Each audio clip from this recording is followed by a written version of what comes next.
Izvajali bomo bistveno na štirih področjih. Prvi bo področje socialnih programov, to program, s katerim bomo omogočili doniranje socialno šibkim družinam.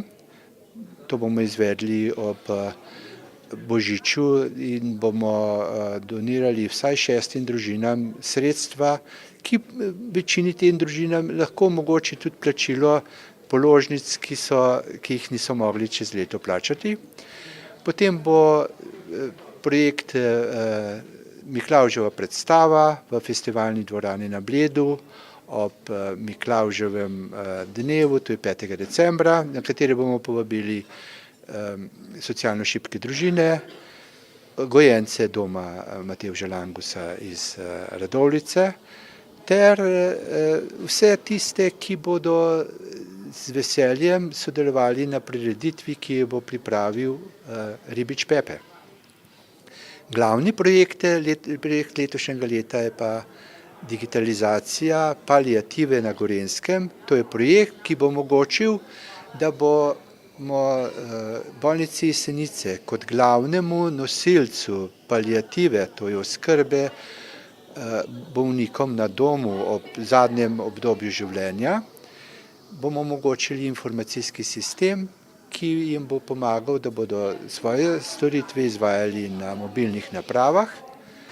Potem na temu sklopu bodo tudi izobraževalni programi, ki bodo omogočali seznanjanje družinskih članov in ožjih članov z možnostmi, ki jih ima paliativa, ter tretji pa bomo nakupili nekaj posebnih sredstev, reče se Internet of Things.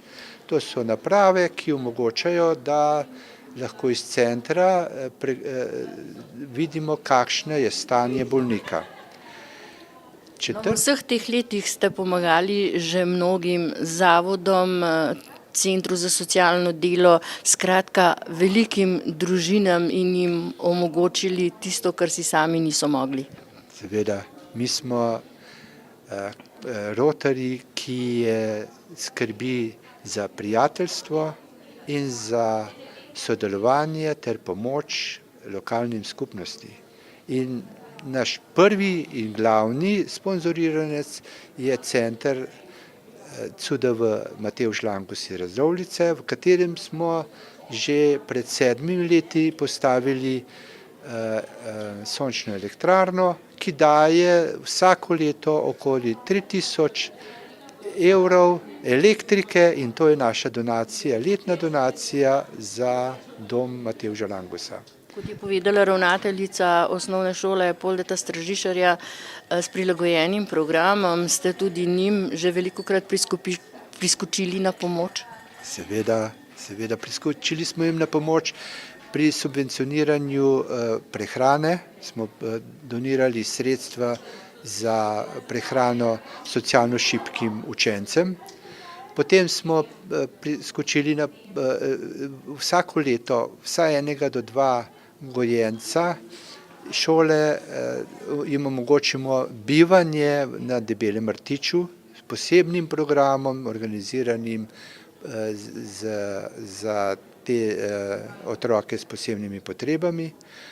Omogočili smo tudi res veliko donacij socialno šibkim družinam in s tem velikokrat omogočili, da so socialne družine v tistih najtežjih trenutkih, da so imele boljše življenje.